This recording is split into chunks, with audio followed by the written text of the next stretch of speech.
Wonderful. Sweet. Thank you so much. Behold, it's Natalia. Let's go find some monkeys, shall we? Would you say sex is like riding a bicycle?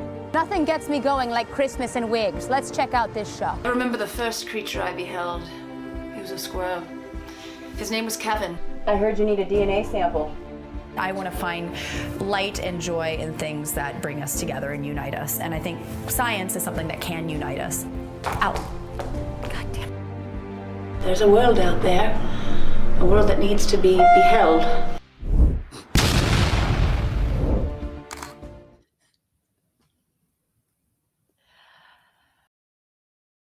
Yes, behold, and welcome back to Survival of the Filthiest. It's another episode. I am your host, Natalia Reagan. I'm a biological anthropologist and comedian, and I created this show because, let's face it, there's a war on science and social progress in this nation. So what better way to resist than to have folks on that are doing groundbreaking science activism and creating some very good trouble, because that's what we need right now to move the country forward rather than 10 steps back. And for the name, sometimes you got to get a little dirty to survive. So Survival of the Filthiest it is.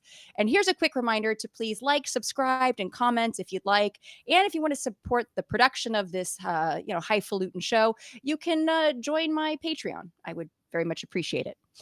Okay, I am sick with excitement about today's guest, but just my luck, this gentleman is an epidemiologist, so he can help me. Yes, Neil Vora, MD, you got to say it that way, is the executive director of Preventing Pandemics at the Source Coalition. And before that, he was with the CDC and the chief contact tracer in New York City during the height of COVID-19.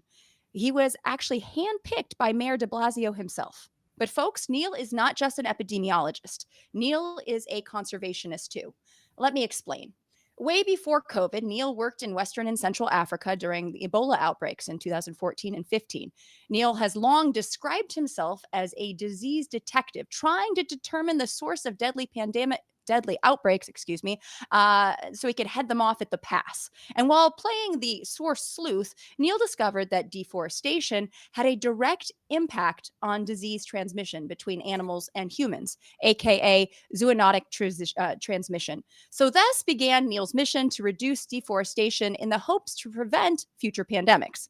Neil also believes that humans need nature to survive. And guess what? Nature is very dirty, so sign me up. And in fact, you need to watch Neil's TED Talk, How to Prevent the Next Pandemic, Stop Deforestation. And as a primatologist who studied a species of spider monkey who was hanging on by the thread of extinction because of deforestation. So I completely agree with this assessment. Deforestation affects so many things from top to bottom. So not only is saving the forest saving the species habitat, it is also contributing to the health and prosperity of our own. So I'm thrilled to welcome the fantastic Neil Vora, MD. Hi, Neil. Hi, Natalia. So good to be here. Thank you. Thank you so much. I am so excited. Not only Neil is a friend, I'm totally name dropping, but also somebody I absolutely look up to because you really address so many things that need to be addressed right now: conservation, forest conservation, and stopping pandemics in their tracks. So I want to know your story. How the heck did you even become a doctor? You know, what really, did you always want to be a doctor? Well, again, thank you so much for having me here today. It's an honor to be here. And I just am such a big fan of the way you merge science and comedy. And I think it's so important to tell stories the way you do to get people to understand science differently than maybe some of the boring ways that we might have learned it in school. And in terms of my path, of course. In terms of my path to medicine, I have to rewind back to childhood.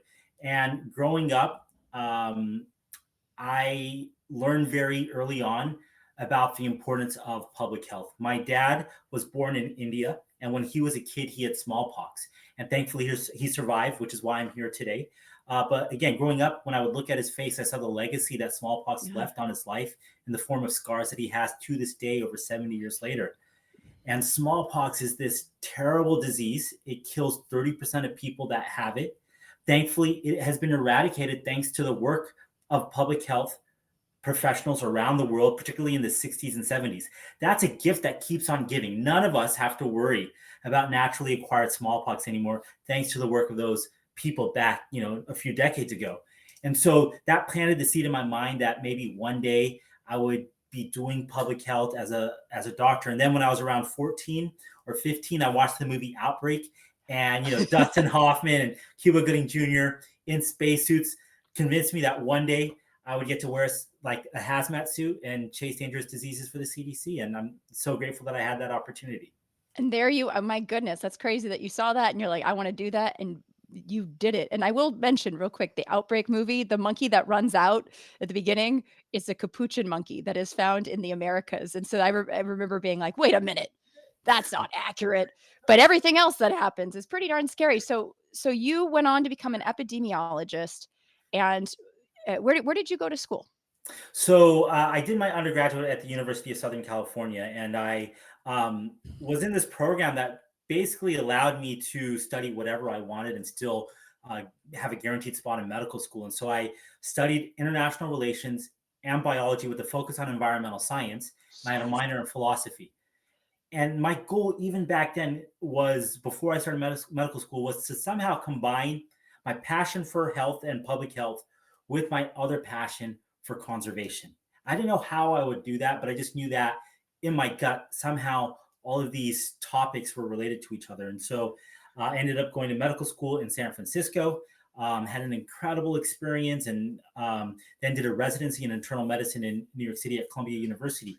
And every step of the way, the training got more and more pleasurable. As you get deeper into a field, it gets more exciting. And doing residency is really intense. You're working long hours, but you're also working alongside people who are so dedicated to saving lives. And you're in the middle of the night at 2 a.m. with other young doctors and nurses and health professionals, and you're in an ICU maybe, and you're doing everything you can to keep people who are critically ill alive. And that is just a huge honor that I would never trade.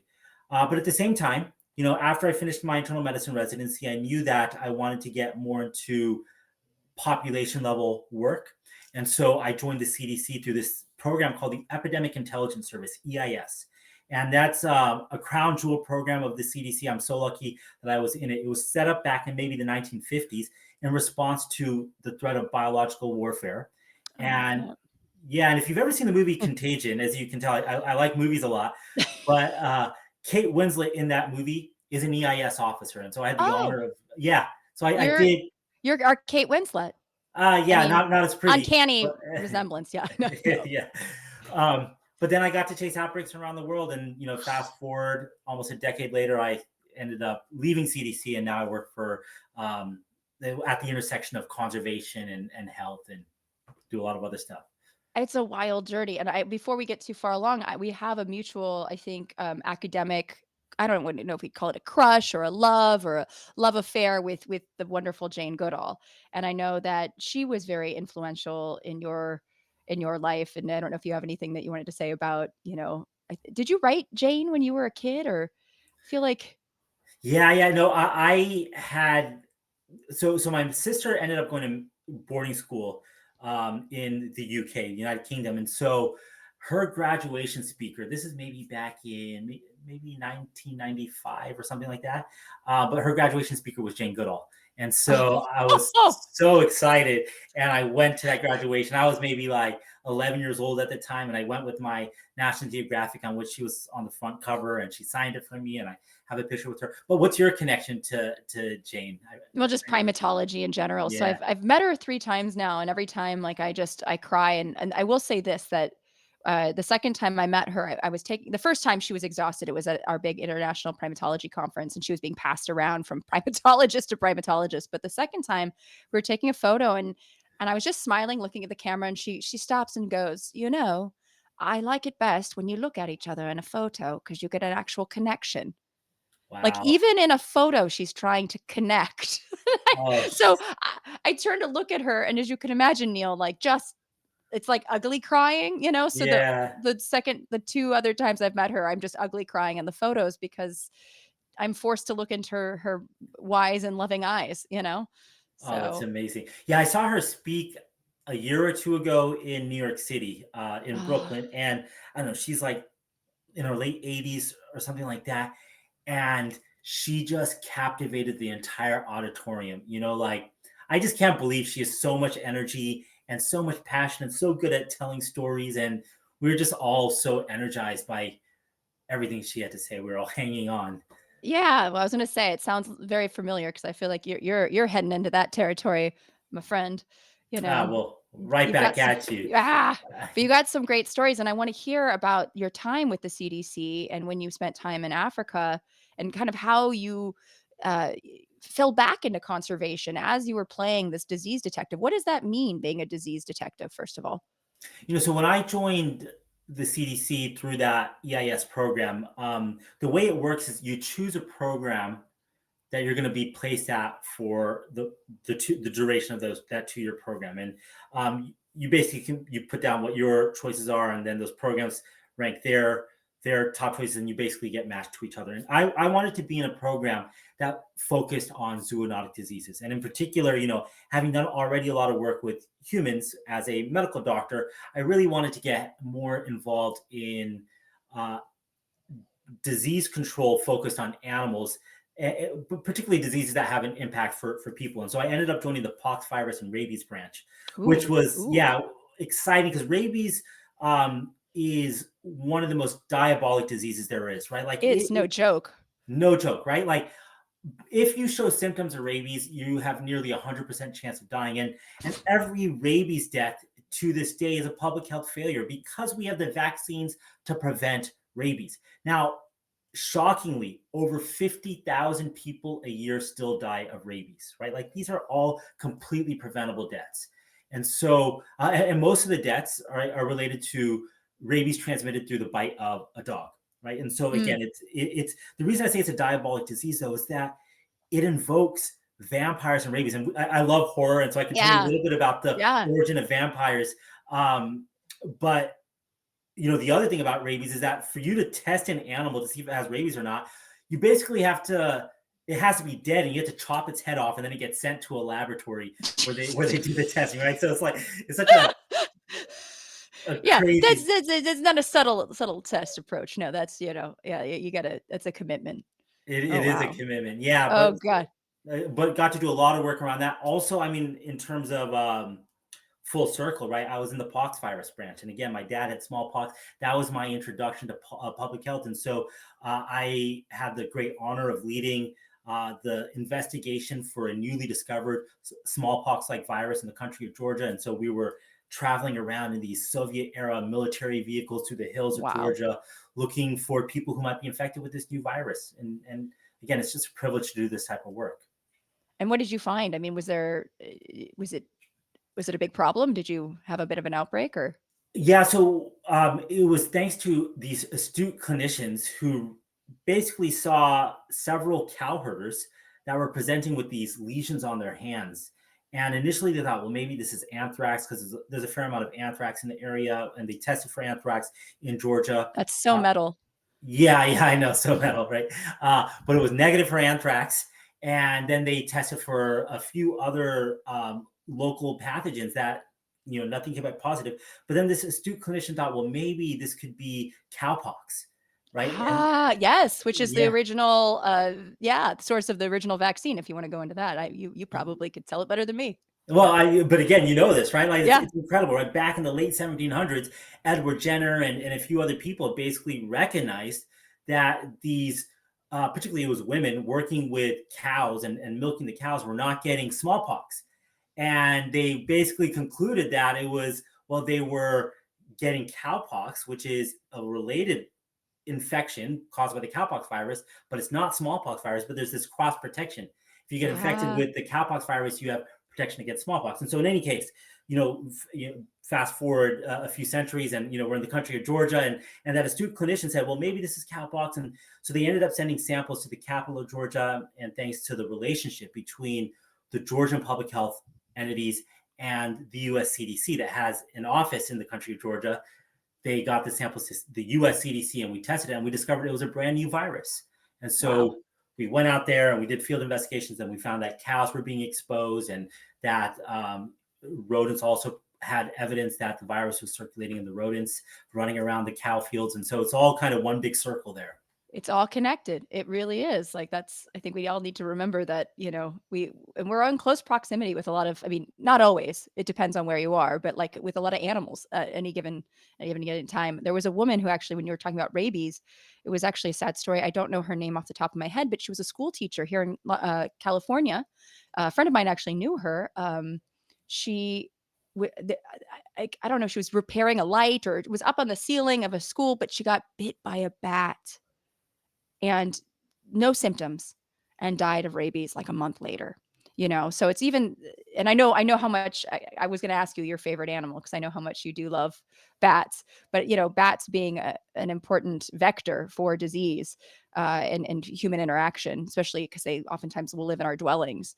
I was curious if, moving into the Ebola question, because I know that you worked in Africa during the time of Ebola outbreaks. How did that sleuthing go when you were playing disease detective? Yeah, and let's talk a moment about bats before we get to Ebola, right?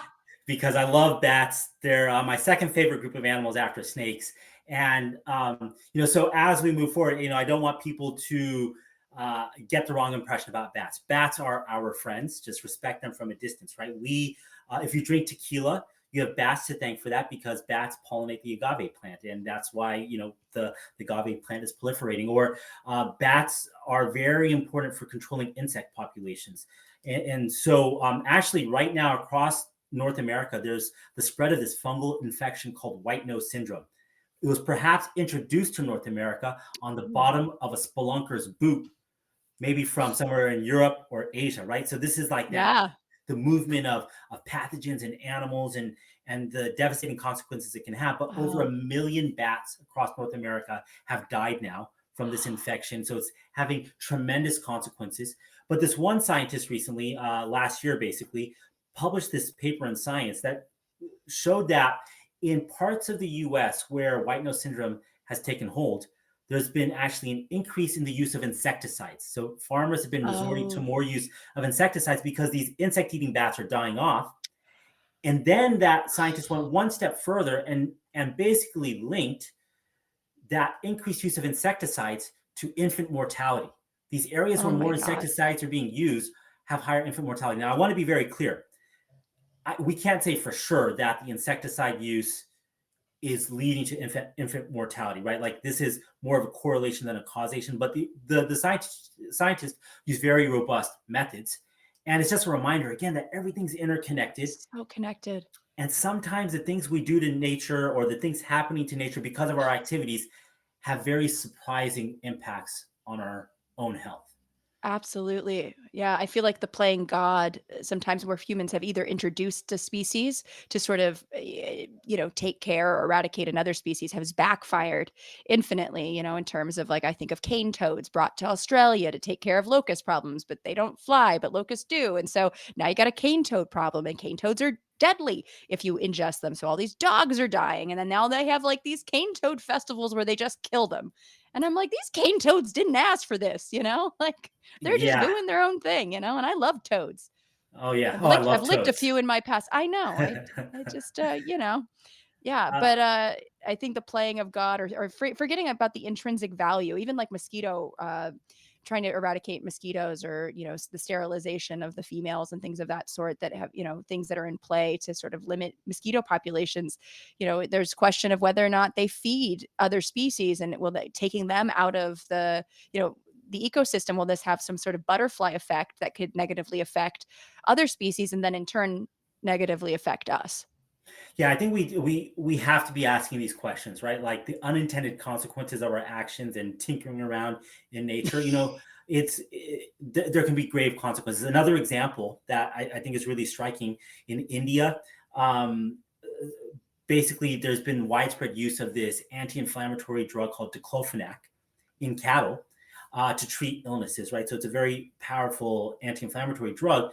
But as these cows then eventually died, the diclofenac was accumulating in the body of the cattle. And now typically vultures will prey upon these or will scavenge and eat the dead carcasses. But the vultures, when they ate the carcasses filled with diclofenac, were actually then succumbing to death themselves, right? It was very toxic to Oh, the vultures.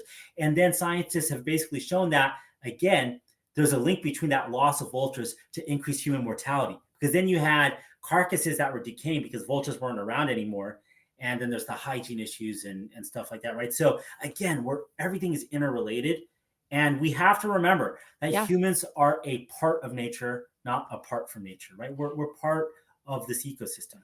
Yeah, one of my favorite concepts, or just sort of anthro theory, is this idea that humans are part of nature too. So even our cities, even the cities that we live in, there's no such thing as a natural or unnatural world, because we have created it. So it is then extension of us, and we are part of nature.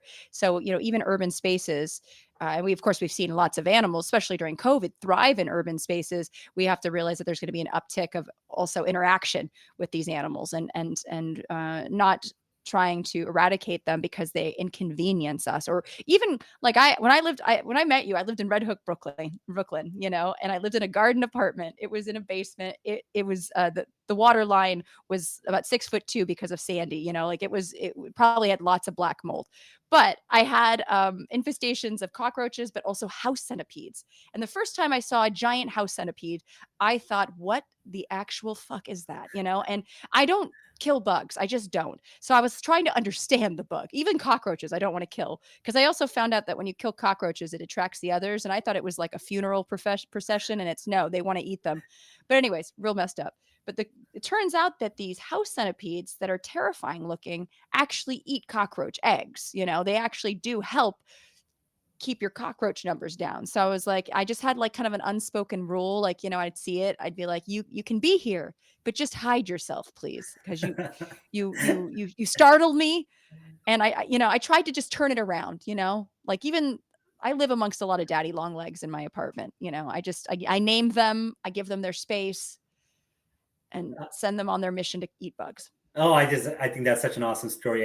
I've definitely seen my share of house centipedes in New York City, and Yeah. so I did not know they eat the cockroach egg. But didn't you also have like a rooster or a chicken at some point? Ah! And I mean, because when I was in Uganda, I had a chicken like at one point, and after it would rain from our outhouse, all these cockroaches would come out, and the Gross. chicken would just go to town. And I'm just curious, did you have a similar experience? So, yeah, the chickens, Carol and Jeanette, you do remember, I don't know, did you ever meet them? I They did were not. such special creatures. They were my quarantine.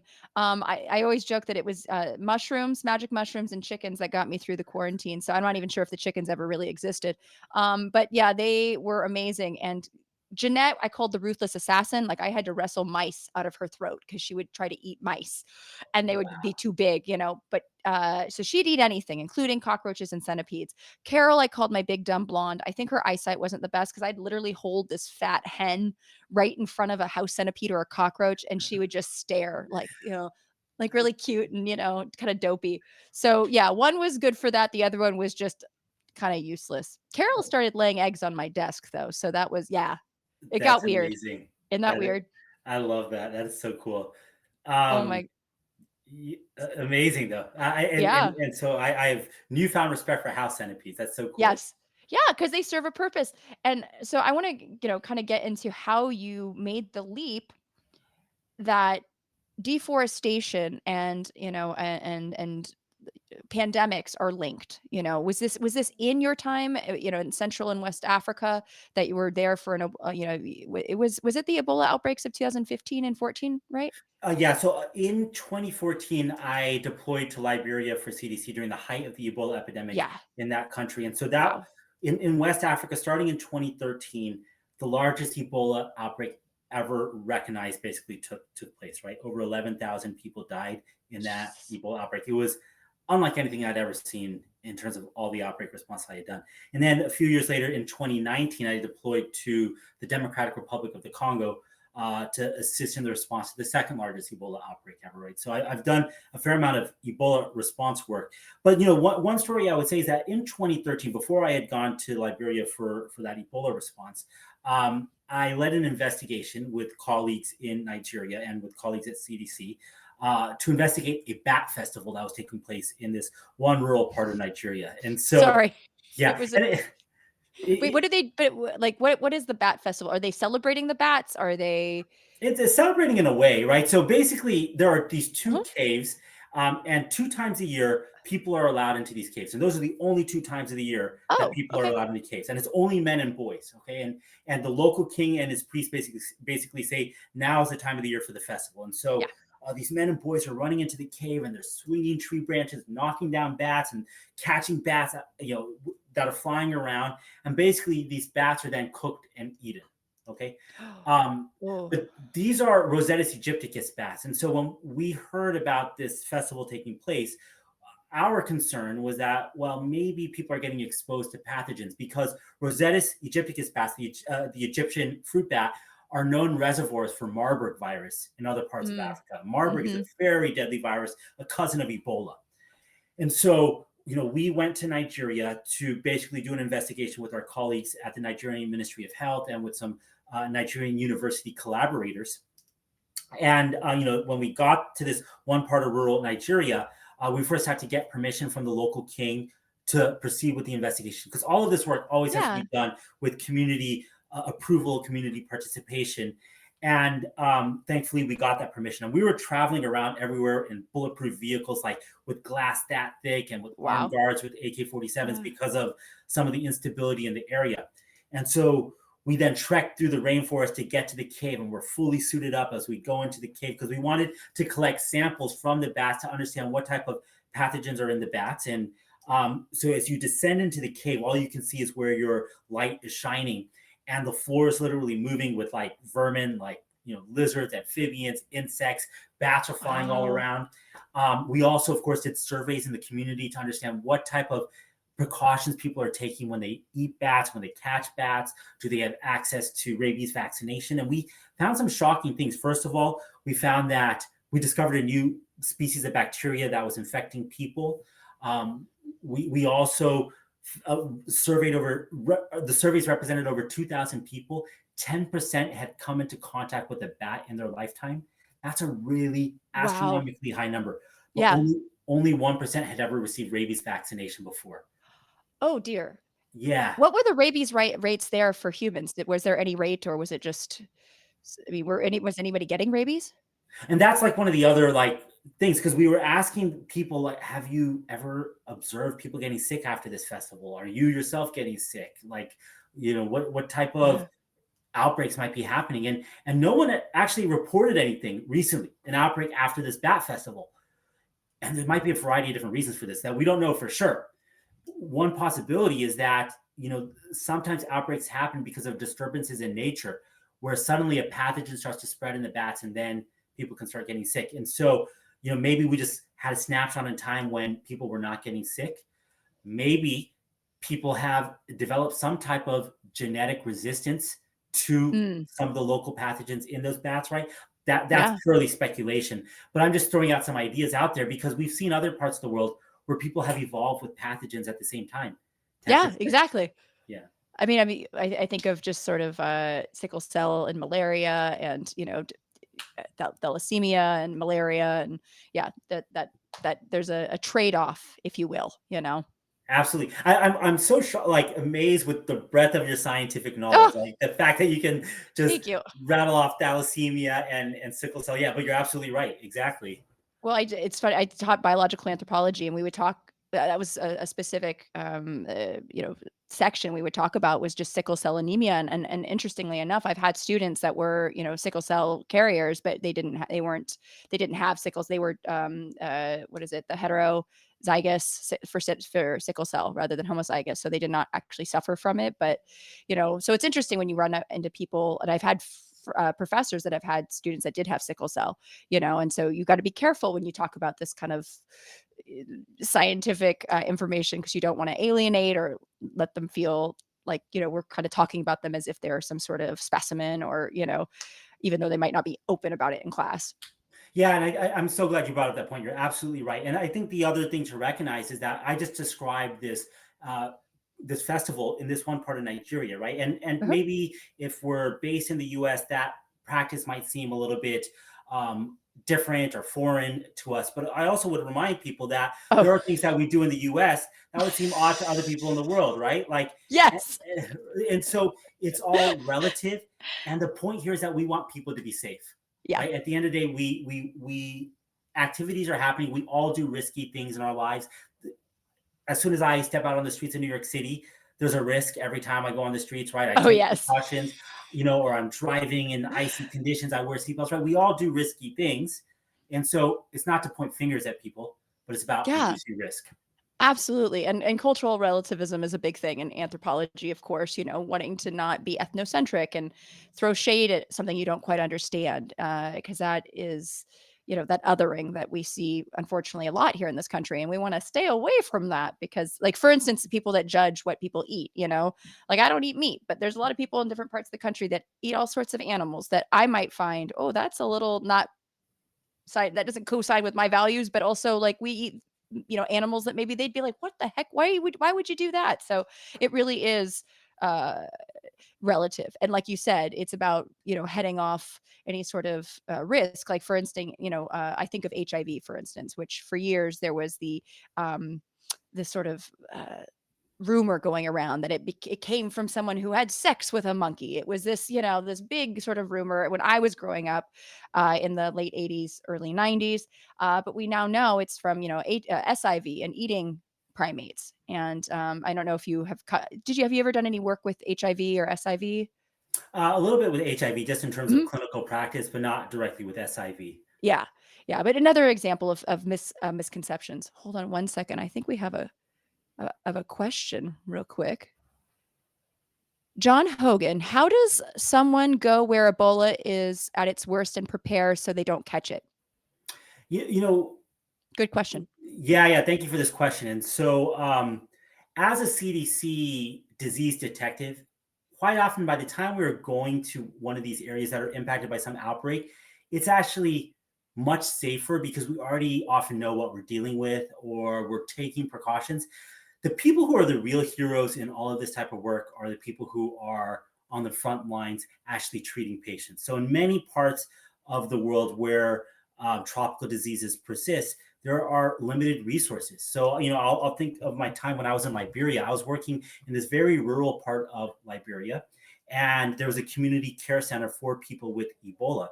And one night, I wake up the next morning and the community care center had run out of rubber gloves. Now, Oh, how can you be a nurse in that center taking care of people without Ebola when you don't have any gloves, right? And so the point I'm trying to make is that the people who are often at greatest risk are the clinicians, the nurses, the doctors, the other healthcare professionals. And it's in various Ebola outbreaks, including the ones that I've had the honor of helping to respond to. Healthcare workers are some of the people who are most impacted, who are dying at higher rates than other people because they're getting exposed and they don't have the equipment. But the other thing I'll say is, so I just gave an example of how resources suddenly disappeared in the setting of that Ebola outbreak. And that's one of the reasons the virus kept spreading. But if you fast forward a few years, okay, now it's 2020 and the COVID pandemic is taking off in New York City, right, where I was living at the time. And we were one of the worst hit jurisdictions in all of the country during that first wave. And one of my closest friends from residency reached out to me one day and asked me if I had any extra N95 respirators to share with her because there were not enough at the hospital. And the crazy thing is that maybe around 5-6 months before, I was in the Congo for an Ebola outbreak, and I had been given a pack of supplies so that I could stay safe. So I still had some leftover N95 respirators from that Ebola response. And so I gave her what I had left. But it was just a reminder. It doesn't matter where you are in the world, even in one of the richest cities in the world, we're all the same. Infectious diseases are equalizers. And yeah. just like in Liberia, people ran out of resources and the Ebola virus spread. Well, in New York City, we ran out of resources and COVID was spreading. Oh God. No, I'm like having flashbacks because a lot of our friends are doctors, and I would hear, ERs, like, our emergency rooms just having a shortage of masks and just the hell that was going on. It is, woo, yeah, and even like we talk about it being an equalizer, to an extent, because we also see, and this is why I think it's such intersectional problem, who was more affected in terms of COVID. It was oftentimes marginalized communities who were frontline workers, perhaps worked in a store that didn't close down or couldn't be remote, because they were, working as part of the metro system or whatever. So, I mean, these are things that I always, oh, yeah. Yeah, you're absolutely right. Right Woo! there, there's so many equity issues, and we saw disproportionate impacts of COVID across the city. Even if you rewind back to Zika in 2016, we Oh found, my gosh. Yeah. yeah, like when Zika first emerged in the Western Hemisphere, and we recognized that it was causing these birth defects, the rates of testing for Zika virus in pregnant people were higher in some of the most affluent areas of the city, but these were not the areas where a lot of travel was happening to and from affected parts of the world. And because we weren't having local transmission of Yeah. Zika virus through mosquitoes.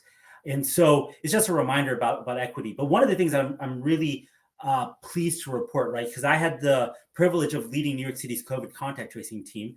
I had Yes. over 3,000 people. We traced over 700,000 New Yorkers. But as we built that team of 3,000 contact tracers, we intentionally hired people that from areas of the city that were more heavily impacted by COVID.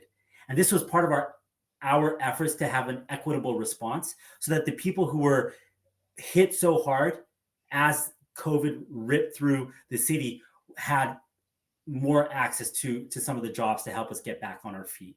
And I'm just so grateful for the team that signed on during such a traumatizing, difficult time. I'm really proud of the work that we did, and I hope that we made a significant impact for the city. Oh, so I'm very excited because this is a big part of the interview that I was very hyped about because I wanted to know when I first met you, I remember it was, a time when, COVID was surging and it was, how can you contact trace in New York City? How did you do this? How was this? Yeah, I mean, it our ability to do that contact tracing represents decades of investment in the public health infrastructure of New York City Yeah. and across New York State.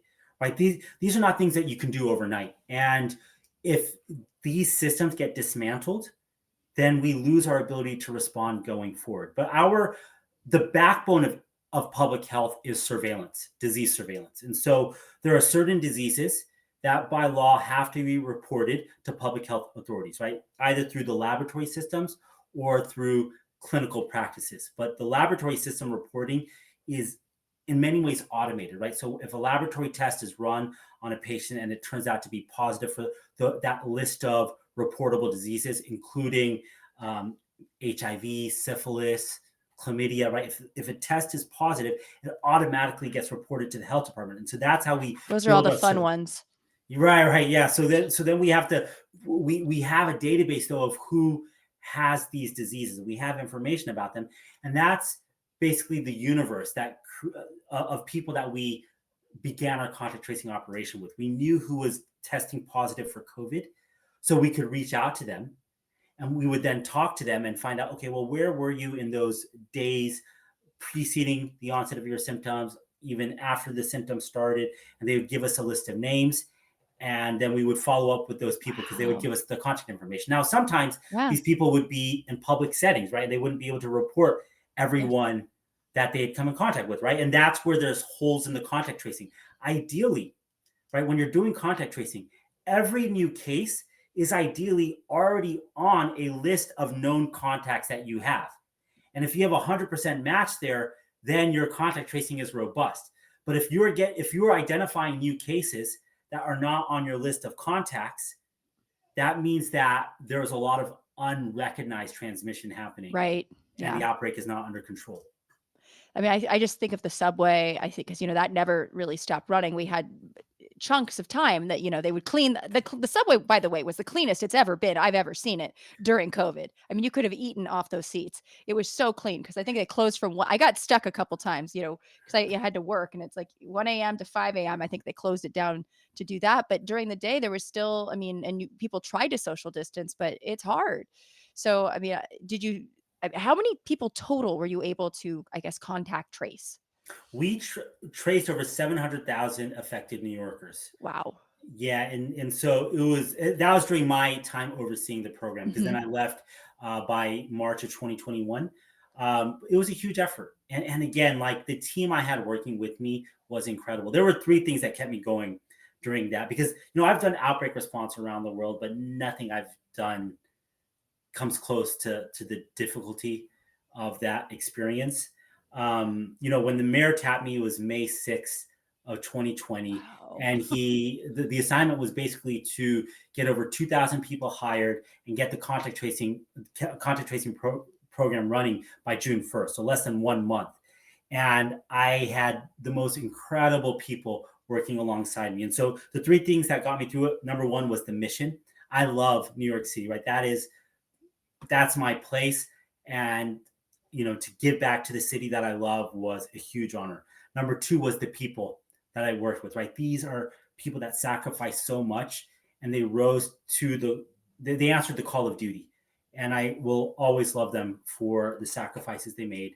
And number three is my partner Jill, who Oh. basically made it all possible. She took care of every aspect of my life that I didn't have to think about. So all I would do is wake up, work, go to sleep. But like, she just took care of me, and I can never thank her enough for making it possible. And so, yeah. Jill's amazing. I'm just gonna say it. I freaking love Jill. She's the best. So your wife, no, actually she does really cool work. I would love to have her on one day too. Perhaps it could be a partner duo one day. Oh yeah, maybe That we would that could. would be we could invite Ragnar and Kitty Cat. It could be a party. Yeah, no, it was a weird time. I just think back because I moved back to LA, and it almost feels like a dream when I think back to those days of just such uncertainty. And so thank you for doing what you did, because it really did help, I think, New Yorkers feel safer, just kind of understanding what the hell's going on, well, because yeah. well, I appreciate you saying that, but thanks right back to you. There is such an important role for science communication, and I think that was one of the lapses that could have been done better, right? Like how the Yeah, information was communicated. Science, unfortunately, took a big hit during the pandemic, and I think there's a lot of work that we need to do to communicate how science is done, and absolutely. that's where people like you are so important. So a huge Thank thanks to you. you. Thank you. It was tough because I remember making some TikToks about COVID, and it was all, peer reviewed evidence. It was about when the vaccine was coming out, I think in 2021. I talked to some of our other friends who are also epidemiologists to basically make sure everything I'm saying is, correct.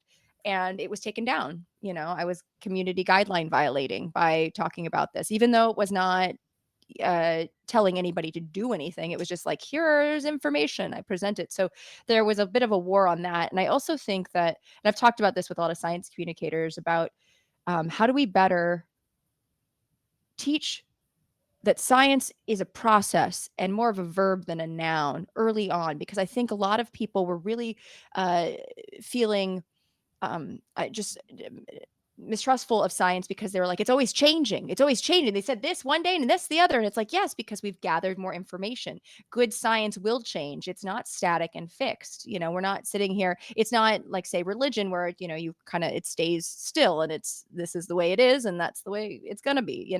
Science should continue as we gain information to shift and change. And I think a lot of people don't realize that. So I'm hoping I interviewed the director of the National Center of Science Education a few weeks ago about this, and she was, we talked about the importance of, getting that into elementary school, right? So Yeah. kids, yeah, like critical thinking, and like it's okay that things maybe are one thing one day and then change the next. So that would make your job easier and my Yeah. job. Yeah, you're absolutely right, though. I think that it has to start at a very early stage, including in the primary school level. You're absolutely right about that. Yeah. Um, so I want to get back to uh God, it's so funny. Just like it's like a flashback going back to New York City during 2020. I'm thinking of Carol and Jeanette, my house chickens. But yeah, I want to get to your conservation work and the fact that now you are really looking at the intersection of, climate change, deforestation, and pandemics. And how did that come about? And how does deforestation affect pandemics? So, I've responded to so many different outbreaks of zoonotic viruses, right? So viruses that originate in animals and then jump into people, we call that spillover. And research shows that the number of infectious diseases that are emerging has increased decade after decade since the 1940s. And that most of these new infectious diseases are the result of spillovers. So they start in animals, then they jump into people.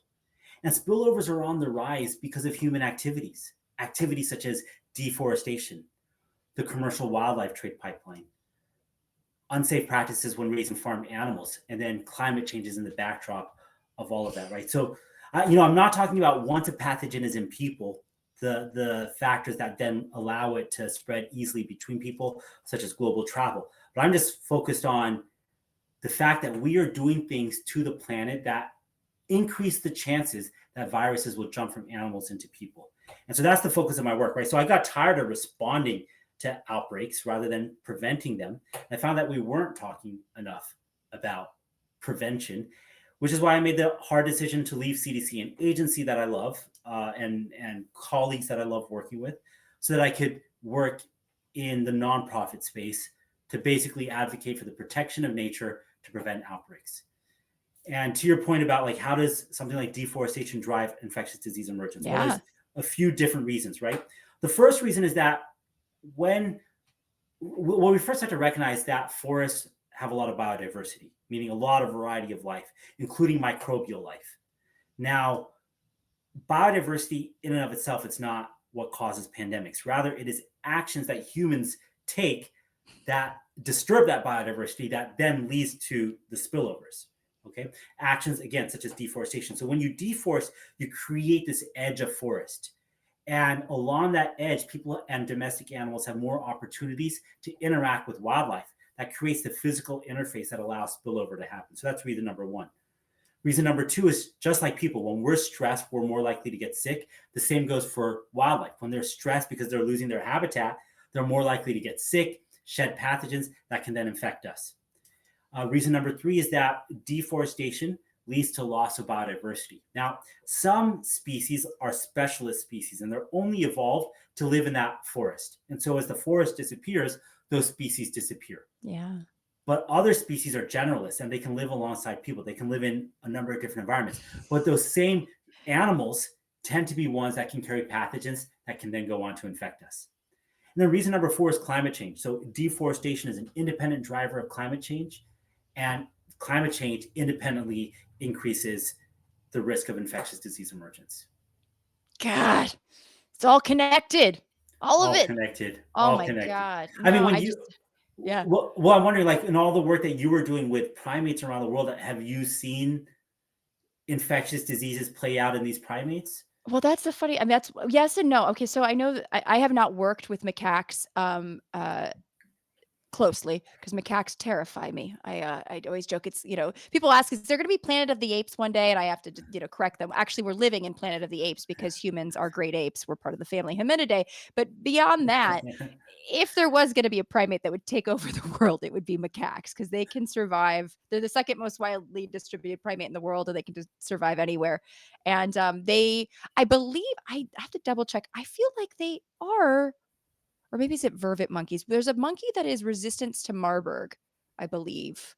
I feel like there's one primate. I don't want to misspeak, but I do know that monkey or macaques can carry herpes B, and that is very deadly to humans. So it's do not touch the monkey. Like it's one thing to say, you got, I went out of town and I went to Florida because there's a lot of us, escaped ones that live in the swamps of Florida. I don't know how I got this herpes. I was, I was in Florida and a monkey attacked me, but it's like, nobody's going to believe that, especially because you're going to die because herpes B is deadly. So, there's that. And then also when I studied spider monkeys, I was just thinking when you were talking about the deforestation and the perhaps the contact with maybe livestock with wild animals, because where I worked in Panama, it's the Azuero Peninsula. It's on the Pacific coast. It's one of the most heavily deforested areas of Panama. And it was basically creating islands on a landscape and the spider monkeys had nowhere to go to shtup other ones, so all of a sudden you've got inbreeding depression. You got, just low numbers of spider monkeys, and basically their corridors were living fences, those little tiny sparse living fences you might see if you go to Central America, that are just little trees connected to each other. But there was a lot of cattle that were interacting with, they're on the forest line.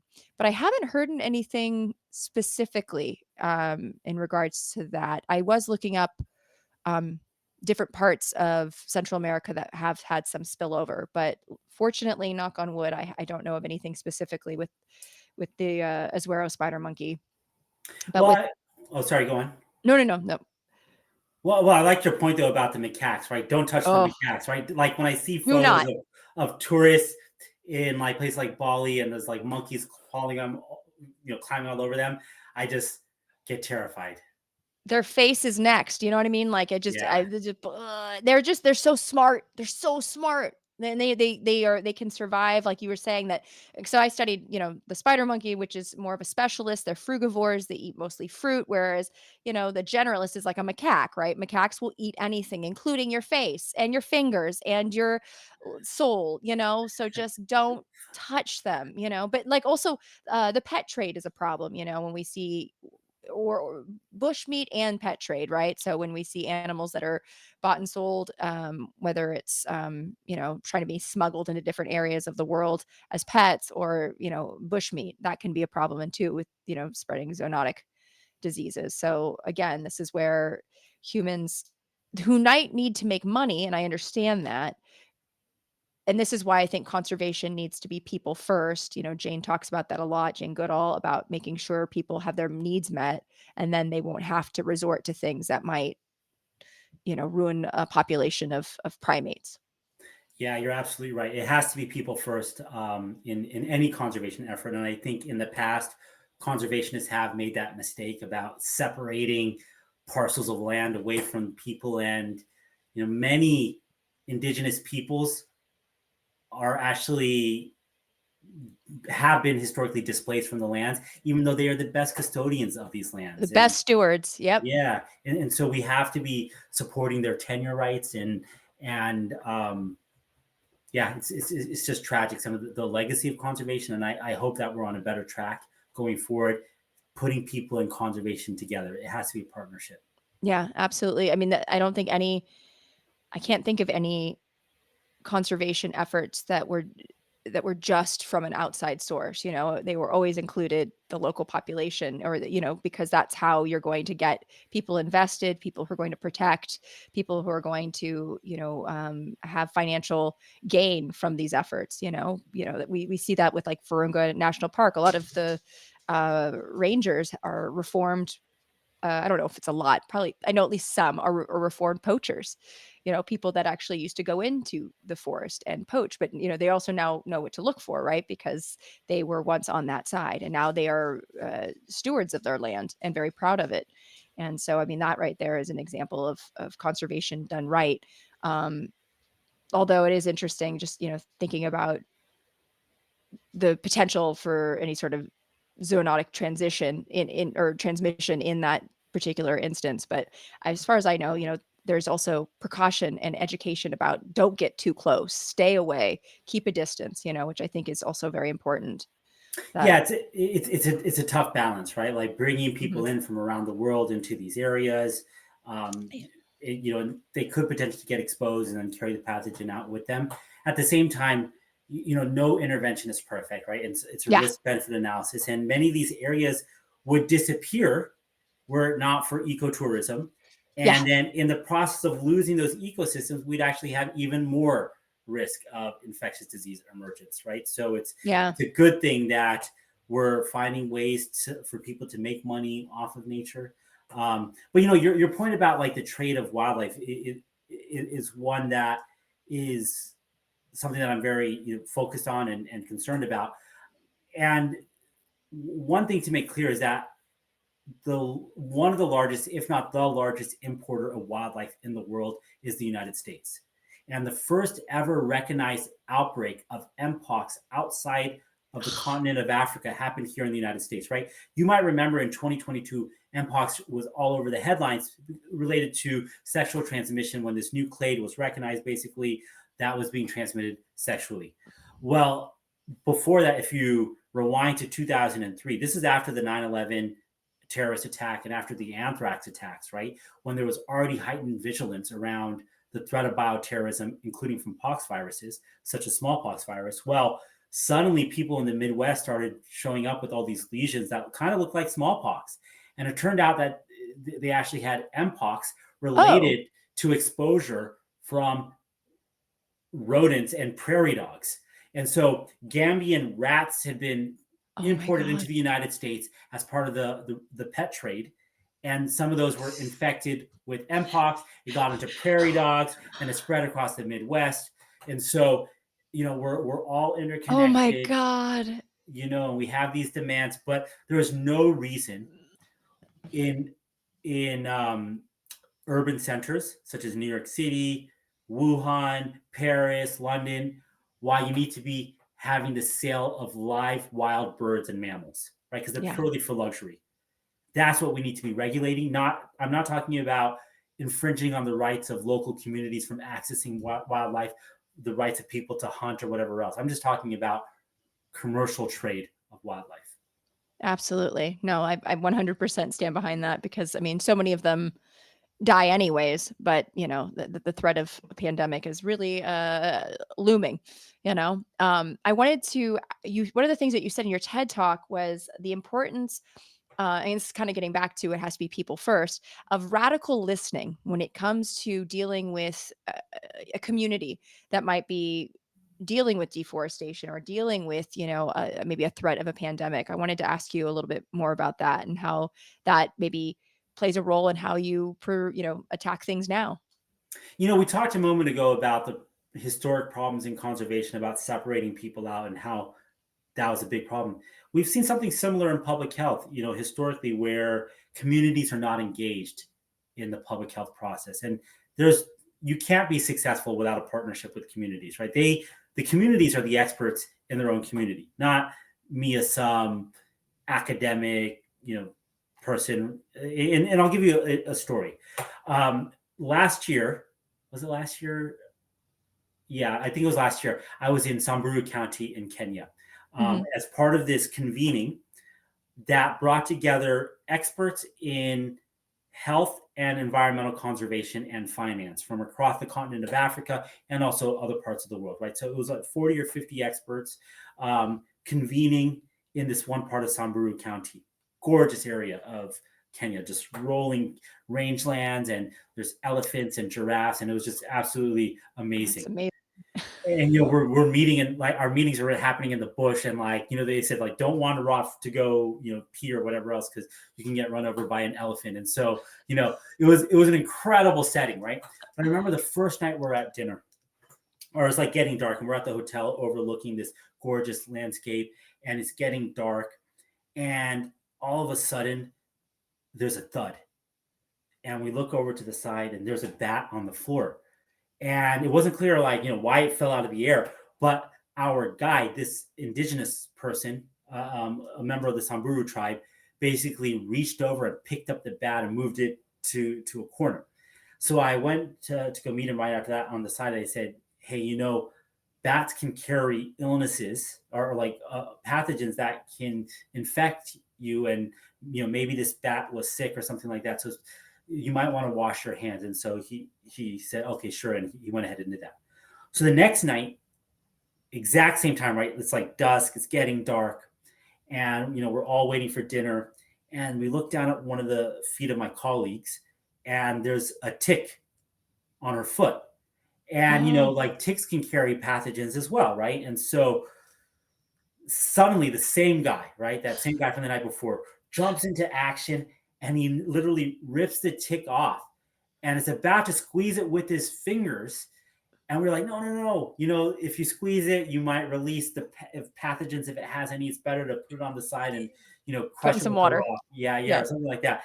And so, he goes ahead and does that. And then he turns to me and my colleague, and he looks at us and smiles. And he goes, I've been touching bats since I was a kid. And I've been ripping ticks off of cattle with my teeth since I was a kid, and I've never gotten sick.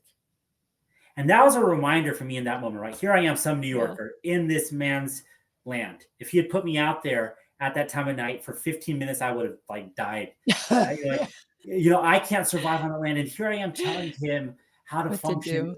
what to do, right? And so I'm not saying that, okay, it's okay not to wash your hands after touching a bat or something like that. But I'm just saying we have to approach these interactions with humility and partnership with communities. And this is where radical listening comes in, right? So this is an approach that this NGO Health in Harmony has pioneered. And they've done incredible work. And I used to be on their board, right? But they've done incredible work in Indonesian Borneo, for example, where basically the founder, Kinnari, is a medical doctor. And when she was younger, she was doing work with orangutans in Indonesia. But she realized families were engaging in deforestation just to generate income to meet their basic needs, like healthcare. So she set up this nonprofit to basically implement community design solutions to deforestation. And communities were saying that we need clinics, we need education for our children, we need alternative jobs so that we don't have to deforest. So that's what our nonprofit did. It built a clinic, it built a school, and as a result of that, there was a decline in infant mortality, lower rates of TB, tuberculosis, malaria, diarrheal disease, and at the same time, deforestation rates dropped. Right? So it's great. People and planet don't need to be in conflict. Absolutely. No, there's a way to find that happy place, but I love a happy ending like that. That makes me it gives us hope, right? Like this is, you're the harbinger of hope. Yeah, there's hope all around us, right? Like a lot of bad things are happening in the world right now. There's no doubt, the climate change, pandemics, a mass extinction. But I've actually never been more hopeful for the world, right? People are so aware of what's happening in the United States, right? Like people are tired of the status quo. Whether or not we like the outcome of this election, it's clear that people across the country want a shakeup. And that's clearly what we need, in the United States and around the world. And I think there are better ways to do this and worse ways to do that, certainly. But what I'm happy about is that people are aware. And if you engage in the stages of change model, this is like the pre-contemplation, the contemplation stage, and this is like the precursor for what I think is transformational change. And one thing I'd add on this topic of hope that Willow Diefbau, this amazing writer and editor-in-chief of Atmos magazine, has said before, the planet is dying, right? It's in bad condition. It's in critical condition. But like if you have a loved one and they have terminal cancer, you're not going to just abandon them and leave them to die, right? You're going to take care of them and you're going to love them to the very end. And our planet is in distress right now. But that's not a reason for us to throw up our hands and say, screw it. Right? I'm not going to care, right? We need to lean into that love and take action. And I have found that action is the best antidote to despair, right? There are solutions all around us. And so Clover Hogan, one of the people that I follow and I just admire her so much, has said that we do not need 100 perfect activists. We need 1 million imperfect activists, right? We all have a role. Yeah. Just find our area and let's make a difference. Absolutely. Oh, I love that. I love that. Well, what are some actionable things that people can do in their own community? Is there anything that you can think of that maybe you do or you think others can? I think there's something for all of us, right? So find the topic area that we care about. And again, don't remember that you don't have to be perfect, right? So maybe your action, you start off with composting, or maybe you decide that you're going to use more public transport or eat less meat or whatever it is, right? But many of these actions that we take for the planet are also good for our own health, right? So it's kind of like a 2-for-1 deal. Right? Yeah. And then it's also about becoming aware, right? Like, again, I'm just so impressed with the way you communicate science, right? And so we should all lean in and learn more and like listen to people like you, right? And become informed. As we become informed, we realize that, there's a lot of work to be done, but it's actually possible to create the change that we want to see in the world.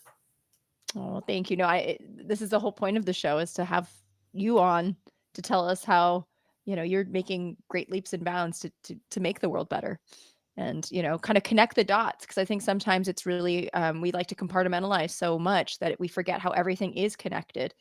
And, things like climate change, that it's really easy to just put our heads in the sand and be like, I can't think about it. But also like, no, it's affecting all these parts of our life. And how can we contribute in small ways? Like you said, use public transportation, eat less meat, something, turn the lights off. I don't know, and little things that can make a big impact, because it doesn't always happen. Rome wasn't built in a day, right? So Absolutely. yeah. I know that we, we're on such a hopeful kick, but I do want to address just the confirmation of RFK Jr. as, the head of the HSS, and like how does that, what are your biggest fears perhaps, or your thoughts on it? Do you have any maybe concerns about how this will affect vaccine access, or even maybe anti-science movements? Well, one thing I would remind everyone is that this is one election in one country in one moment in time, right? This is what Hmm. one of my mentors has said before, Sunjin, the CEO of Conservation International. And, we have to remember that things can change. Now, I disagree with RFK on a lot of stuff. For example, he has denied the link between HIV and AIDS. He has peddled a lot of incorrect information on vaccines, promoting raw milk at a time when avian influenza is spreading, right? Like, these are all very concerning features for the head of the Department of Health and Human Services.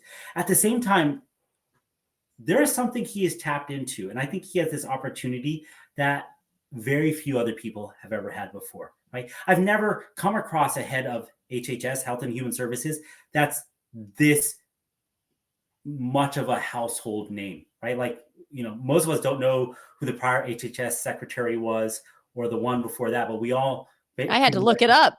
right? Yeah, but I was like, who are these people? exactly, right. But RFK is a household name, and he's Mhm. tapped into something, right? The Make America Healthy Again movement that he's led Mm. has pluralities of both parties supporting it, which is interesting, Which right? it is. It's the far left and the far right. Oftentimes, the anti, like for instance, Santa Monica, California, on one of the more liberal areas of California, had one of the highest rates of anti-vaxxers. This is about 8 or so years ago. So, but there was, a big push for making sure that non-vax kids could go to public school. But, fortunately, it was put into law that you actually have to have your kid vaccinated, which upset a lot of parents. But, at the same time, like, we had to do what's best for everybody that's going to these schools, kids and, their teachers, because some of them are immunocompromised. Some of the kids are. Yeah, you're absolutely right. And we have an outbreak right now, a major outbreak of measles right now happening in Texas, mostly impacting unvaccinated kids. Almost 1 in 5 of those kids are ending up in the hospital, right? So it is a concerning time. But again, it's not just people on the extremes of the left and right that are behind RFK and the Make America Healthy Again movement. And I Mhm. think he's tapped into is this concern that people have across the country that what that there's this awful rise in chronic disease. That's true. Mhm. That American health outcomes aren't great, and that we're getting exposed to a lot of toxic substances, right? This idea that what's happening around us is actually impacting our body. And I think that's a really important insight. Now, Yes. maybe some of that energy is getting channeled in the wrong way, right? Like, there's a lot of focus on like red 40 maybe, and things that perhaps are less of a public health issue than the fact that we are burning fossil fuels and creating a lot of air pollution that kills millions of people prematurely around the world, or that we have too much salt in our food, right? And hypertension is an epidemic in this country, and Yeah. that's really what's killing people. But again, I'm just really happy that people are now increasingly understanding that what's happening around us impacts our own health. And I hope that leads people to then a, a greater understanding that what's happening to nature is actually impacting our own health. Right? So I Yeah. disagree with RFK on some of his stances, but I also think he has a huge opportunity ahead of him to actually make an impact, because he is a really prominent environmental activist, at least back in the day. I'm just hoping that some of that gets through, given all the, national park layoffs and firings that, I am worried about, I have a lot of friends that work in parks, and I just, there is a concern there. So I'm hoping that we can find some sort of balance, and I just know that, especially with like the war on the MMR vaccine in his mind, that's what really worries me when I see like a measles outbreak, in Texas. And I know that my mom, who may or may not be watching, hello, mom, she does not have the immunity. She grew up in a time when, there was measles around, and it's thought that she would have acquired immunity just from being around it, but she does not have it, the immunity. So she had got one of the vax. She got the first one, and she'd never got the second one. So I'm like, please get the second one. Yeah, you're absolutely Get right. Like, it. it's such a contagious disease, measles. It's probably the most contagious virus that Really? we know on. Yeah, know of. Yeah, Oh, it's absolutely contagious. And even after a person with measles has left a room for 2 hours later, the virus can be lingering in the air. And so what it a is. jerk. Yeah, it's Yeah. awful, right? And that's why, back in the day, many people were dying of measles. People still die because when it spreads that widely, some percentage is going to actually have the very severe consequences. And like I said, right, in this outbreak in Texas right now, nearly 1 in 5 children are getting hospitalized. Oh, that's That's not terrible. that's awful. And so I want to be very clear, right? Like there's bad things that I foresee happening because of the rise in anti-science Mm-hmm. and some of the stances that I think RFK has promoted. And we can rattle off that list, right? Like the The Samoan turn-based. outbreak. Yeah, exactly. Oh, yeah. So, but there's also an important role for all of us as citizens for speaking our mind, right? Like Mm-hmm. that's what you're doing, right? I'm communicating. Other people I see on social media like are communicating. We have to spread the message. We should do it with empathy and with love, right? Rather than pointing fingers and attacking. I think like that way we can all have intelligent conversations and we're not belittling people. And our voices make a difference, right? Like we've seen in the Yeah. last few weeks where public uproar led to backtracking of certain policies that would have been really detrimental. Yeah. Absolutely. And I feel like a lot of these executive orders were not technically legal. So therefore, the more loud and robust and the pushback that we give, oh, there goes my light. That's how excited I was. The more pushback we give, the more likely we're going to see, things get rolled back, because I think it's a bit of a shock and awe campaign rather than this is what, or a distraction, right? And so let's not get ourselves distracted, because I think these things are meant to sort of paralyze us and from acting. And I agree. I think acting is, even if it's small little measures, is what we need to do more than anything. Yeah. Keep that And going. you're absolutely right. Like try not to get overwhelmed, right? Like do what Yeah. it takes to center yourself. Like if it's a meditation practice or some type of spiritual practice, right? And then focus on the areas that mean the most to you, but it's very easy otherwise to get overwhelmed. Well, that brings me to my next question, because I know that you do jujitsu. And is Yeah. that how because how do you de-stress after all that you're doing? Because you're doing so much. Like what chills you out? Yeah, I stumbled upon jujitsu in an unusual way, a sad way actually. Like it was back in 2018 after the Pulse nightclub shooting. Oh, And wow. yeah, it was Yeah. awful, right? And so our workplace, I was at the New York City Health Department at the time, made us take a training on if a lone shooter came into the workplace, like how would we handle it? And which was like they ended up hiring these like ex-Marines who were so intense and What? scared the bejesus out of all of us. It was like Wait, they actually did like a simulation?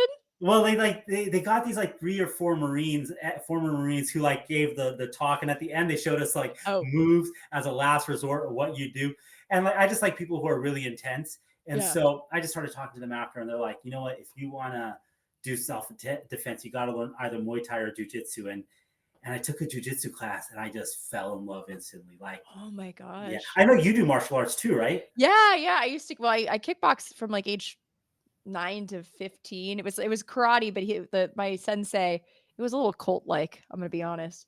I still remember our motto. It was Chosen Rue is a hard hitting, no holds bar of martial art, emphasizing in bold tactical ingenuity and street proven techniques of self defense. It is physically demanding and a mentally intensive approach to training. I mean, and it went on from there. It was crazy, but it went from being more Kempo styles, that had less practical applications really, to turning into street fighting. Like we would fight in the dark with knives. Like they were plastic knives, but still sharp, and we'd put chalk on them. Like the evolution. Like this was my introduction to evolution, I think, because it was cultural evolution, but still the way that this dojo changed into like grappling, and we learned how to break necks at age 10. It was bonkers, but yeah, I still remember a lot of it. So, it's good for de-stressing for sure. Yeah, you're one person I would never want to like get in a fight with. I feel like you just destroy me in a moment. I don't know. Yeah. Like I definitely would not want to mess with you. I'm terrible at jujitsu, but I love it. And yeah, absolutely, it's my release, right? Like I go there and I don't think about the world. And the other thing, so apart from it being an escape, the cool thing about jujitsu is that I've never been in a place that brings people from so many different walks of life together. Oh, fun. Yeah, like even when I'm in the hospital, right? Like a lot of us are of a certain level of, advanced education or whatever else, right? Even though there is a wide spectrum of people that are working together, but like on the mat in jujitsu, people from all types of walks of life, and there's Yeah. so much trust, right? Like I'm trusting you not to break my arm. I'm trusting you not to like break my neck, right? Like stuff like that. Random people that I know Yeah. really nothing about. And the mats don't lie, right? Like on the mats, like everyone is the same and we train.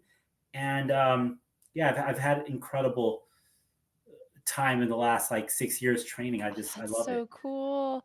They don't have a belt system or something like that, right? It's There just is a belt system. okay, Yeah. there is. Okay. Yeah. Oh, very nice. Yeah. So there's 5 belts, white, blue, purple, brown, black. Mm. And then, so I'm just on blue. That's But great. No, I yeah. mean, look, it's not like you're not busy. I mean, it's not like you're off saving the world and whatnot. Yeah. It's hard to No. hard to find time. That's so cool. I miss kickboxing. Sometimes I want to, take it back up again. Go hit a bag. So what's your escape Oh, thing, or what's your I mean, thing? oh dear Lord. I think you might, I don't know if you know this. I do science comedy burlesque now. So I've been Yeah. doing burlesque, and it's so much fun. It's such a good, I love dancing. I always have, but the motto is community over competition. So Oh, talk about, a departure from science and the film industry, which is all about like, cutthroat. I'm going to yeah. publish this first. I'm going to book this job, whereas this is just like we want to see everybody rise. So that's Oh, been, yeah, it's been a great joy. But I mean, aside from that, I mean, I love being in nature. Like I miss when I worked in Panama. I still say those were my happiest days of my life, just walking out the door and being in the forest. And I'm thinking of, trying how to get back there. We'll see. yeah. Oh, that's Yeah. amazing. It, Yeah. I love that. Yeah. I would be remiss not to ask, because I know people are going to want to know if you have any thoughts of what's going on with bird flu right now. It's concerning, extremely concerning, right? This is a virus that, in large part, has emerged because of our food production systems, right? Over the last few decades, we've allowed this virus to evolve, and we've not implemented proper control measures, right? So the whole public health space is underfunded. And since 1918, we've had 4 flu pandemics that have killed over 50 million people. Dear Lord. The worst one again was the 1918 flu, so that accounts for most of those deaths, right? But the thing with flu is that it can spread widely. It can have very high mortality rates, and so the worry here is that avian flu, right now, which is spreading in many, many different types of animals, right, and Yeah. causing mass mortality, right? There's even an outbreak in Argentinian elephant seal pups that killed over 90% of those Argentinian elephant seal pups last year. Like, What? yeah, it's crazy, and it's just so Oh, deadly, right? The number of animals that it's capable of infecting. Now, it's also infected people. Thankfully, it's not spreading from person to person, and so we're not right now experiencing a pandemic, but there's always a risk. Every time it jumps from animals into people, it can pick up a mutation. Actually, a report last year in, I think, Nature or Science showed that it's basically only 1 or 2 mutations away from developing the ability to spread from person to person. Oh And dear. yeah, and so this is awful. And I think we're worse Yeah. off in 2025 than we were in 2020 when it comes to addressing the next pandemic, because Wow. healthcare workers are tired. There's less trust in institutions, right? Like don't want to deal with another pandemic. So if avian flu becomes a pandemic, I really worry about how it's going to be handled. Got it. Wow. I mean, is there anything, I guess, do you know of anything in the works to try to even create some sort of vaccine for what exists now in livestock? Yeah, so there already is a livestock, like a poultry vaccine, and there's talk about vaccinating poultry widely for this. Mhm. There is a stockpile in the United States that includes a human vaccine for avian flu. Hopefully, the match will still work Right. if it ever needs to get used. There are actions that need to happen for the interfaces where the spillover is most likely to happen, right? That starts with protecting workers. We saw during Yeah. COVID, and we're seeing right now that workers often don't have the equipment they need. They don't have the access to healthcare they need. So we need to be making sure that they have healthcare access and personal protective equipment. Number one, we need to be doing a better job with how we raise farm animals, right? They're put in these awful, awful conditions. That's inhumane for the animal, but it's also bad for our health, right? Like It's so bad. it's so bad, right? And Terrible. we've created these genetically homogenous populations of, for example, chickens, that if one of them is susceptible, then probably all of them are susceptible.